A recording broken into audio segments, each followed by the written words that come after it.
سابق صدر آصف علی زرداری نے نواز شریف اور مولانا فضل الرحمن سے رابطہ کیا۔ تینوں رہنماؤں نے وزیراعظم سے فوری استعفے اور نئے الیکشن کا مطالبہ کر دیا۔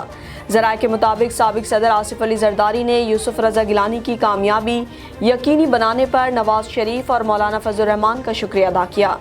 اس موقع پر فضل الرحمن کا کہنا تھا کہ یوسف رضا گیلانی ہمارے مشترکہ اور متفقہ امیدوار تھے، ان کی کامیابی پی ڈی ایم کی کامیابی ہے، اسی اتحاد سے عمران خان کو جلد اقتدار سے رخصت کریں گے۔ صدر آصف علی زرداری نے نواز شریف اور مولانا فضل الرحمن سے رابطہ کیا۔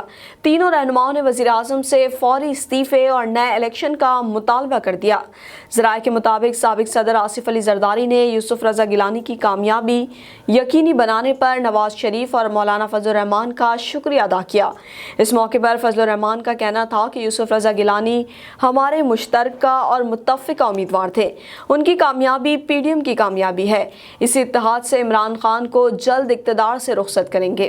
آصف علی زرداری، نواز شریف اور فضل الرحمن نے پی ڈی ایم کے مستقبل کی حکمت عملی اور لانگ مارچ کی تیاریوں پر بات چیت کی۔